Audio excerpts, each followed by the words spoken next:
Injil Lukas pasal 7 ayat 1-10. Yesus menyembuhkan hamba seorang perwira di Kapernaum. Setelah Yesus selesai berbicara di depan orang banyak, masuklah ia ke Kapernaum. Di situ ada seorang perwira yang mempunyai seorang hamba yang sangat dihargainya. Hamba itu sedang sakit keras dan hampir mati. Ketika perwira itu mendengar tentang Yesus, ia menyuruh beberapa orang tua-tua Yahudi kepadanya untuk meminta supaya ia datang dan menyembuhkan hambanya. Mereka datang kepada Yesus dan dengan sangat mereka meminta pertolongannya. Katanya, "Ia layak engkau tolong, sebab ia mengasihi bangsa kita, dan dialah yang menanggung pembangunan rumah ibadat kami." Lalu Yesus pergi bersama-sama dengan mereka. Ketika ia tidak jauh lagi dari rumah perwira itu menyuruh sahabat-sahabatnya untuk mengatakan kepadanya, "Tuan, janganlah bersusah-susah, sebab aku tidak layak menerima Tuan di dalam rumahku. Sebab itu aku juga menganggap diriku tidak layak untuk datang kepadamu. Tetapi katakan saja sepatah kata, maka hambaku itu akan sembuh. Sebab aku sendiri seorang bawahan, dan di bawahku ada pula prajurit. Jika aku berkata kepada salah seorang prajurit itu, 'Pergi,' maka ia pergi.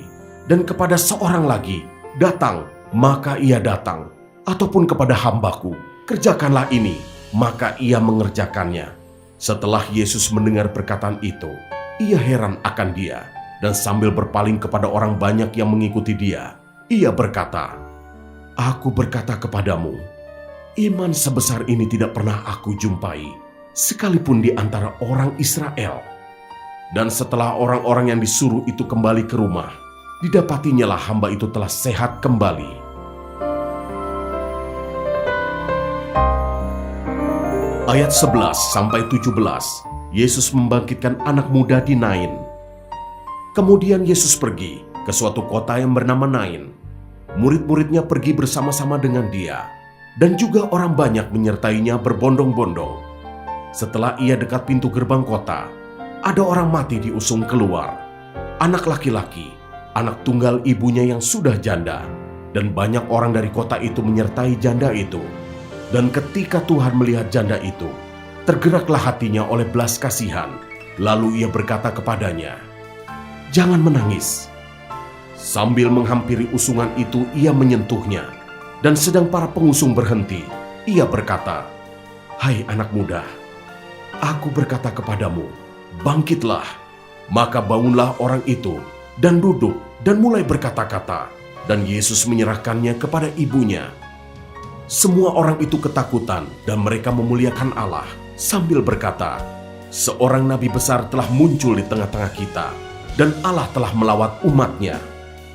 Maka tersiarlah kabar tentang Yesus di seluruh Yudea dan di seluruh daerah sekitarnya.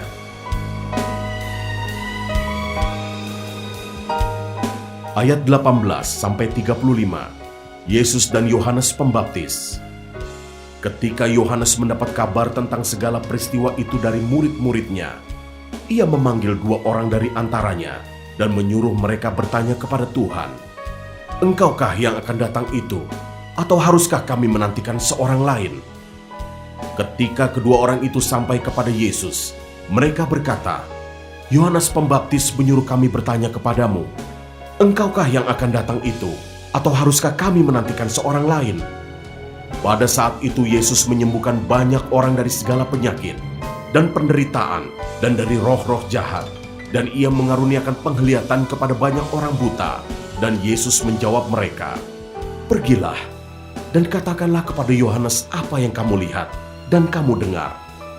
Orang buta melihat, orang lumpuh berjalan, orang kusta menjadi tahir, orang tuli mendengar, orang mati dibangkitkan, dan kepada orang miskin diberitakan kabar baik. Dan berbahagialah orang yang tidak menjadi kecewa dan menolak Aku." Setelah suruhan Yohanes itu pergi, mulailah Yesus berbicara kepada orang banyak itu tentang Yohanes. "Untuk apakah kamu pergi ke padang gurun, melihat buluh yang digoyangkan angin kian kemari? Atau untuk apakah kamu pergi, melihat orang yang berpakaian halus, orang yang berpakaian indah dan yang hidup mewah, tempatnya di istana raja? Jadi untuk apakah kamu pergi, melihat nabi. Benar, dan aku berkata kepadamu, bahkan lebih daripada nabi. Karena tentang dia ada tertulis, lihatlah, aku menyuruh utusanku mendahului engkau. Ia akan mempersiapkan jalanmu di hadapanmu. Aku berkata kepadamu, di antara mereka yang dilahirkan oleh perempuan, tidak ada seorang pun yang lebih besar daripada Yohanes. Namun yang terkecil dalam kerajaan Allah lebih besar daripadanya.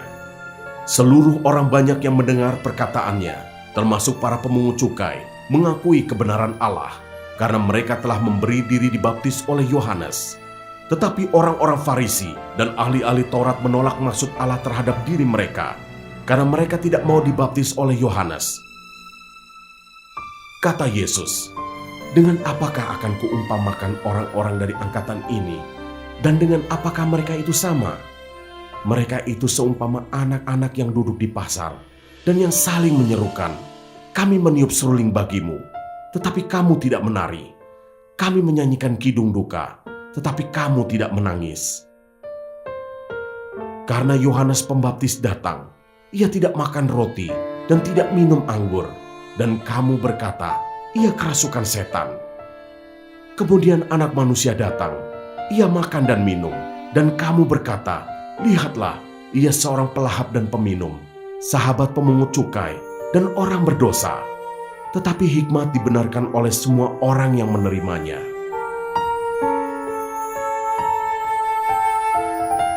Ayat 36-50. Yesus diurapi oleh perempuan berdosa.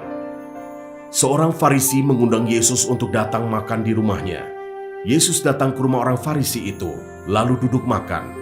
Di kota itu ada seorang perempuan yang terkenal sebagai seorang berdosa. Ketika perempuan itu mendengar bahwa Yesus sedang makan di rumah orang Farisi itu, datanglah ia membawa sebuah buli-buli pualam berisi minyak wangi. Sambil menangis ia pergi berdiri di belakang Yesus, dekat kakinya, lalu membasahi kakinya itu dengan air matanya dan menyekanya dengan rambutnya. Kemudian ia mencium kakinya dan meminyakinya dengan minyak wangi itu. Ketika orang Farisi yang mengundang Yesus melihat hal itu, ia berkata dalam hatinya, jika ia ini nabi, tentu ia tahu siapakah dan orang apakah perempuan yang menjamahnya ini. Tentu ia tahu bahwa perempuan itu adalah seorang berdosa. Lalu Yesus berkata kepadanya, Simon, ada yang hendak kukatakan kepadamu. Sahut Simon, katakanlah guru. Ada dua orang yang berhutang kepada seorang pelepas uang. Yang seorang berhutang 500 dinar, yang lain 50. Karena mereka tidak sanggup membayar, maka ia menghapuskan hutang kedua orang itu. Siapakah di antara mereka yang akan terlebih mengasihi dia? Jawab Simon, aku kira dia yang paling banyak dihapuskan hutangnya. Kata Yesus kepadanya, betul pendapatmu itu. Dan sambil berpaling kepada perempuan itu, ia berkata kepada Simon, engkau lihat perempuan ini, aku masuk ke rumahmu, namun engkau tidak memberikan aku air untuk membasuh kakiku. Tetapi dia membasahi kakiku dengan air mata dan menyekanya dengan rambutnya. Engkau tidak mencium aku, tetapi sejak aku masuk, ia tiada henti-hentinya mencium kakiku. Engkau tidak meminyaki kepalaku dengan minyak, tetapi dia meminyaki kakiku dengan minyak wangi. Sebab itu aku berkata kepadamu, dosanya yang banyak itu telah diampuni, sebab ia telah banyak berbuat kasih. Tetapi orang yang sedikit diampuni, sedikit juga ia berbuat kasih. Lalu ia berkata kepada perempuan itu, dosamu telah diampuni. Dan mereka yang duduk makan bersama dia berpikir dalam hati mereka, siapakah ia ini sehingga ia dapat mengampuni dosa? Tetapi Yesus berkata kepada perempuan itu, imanmu telah menyelamatkan engkau. Pergilah dengan selamat.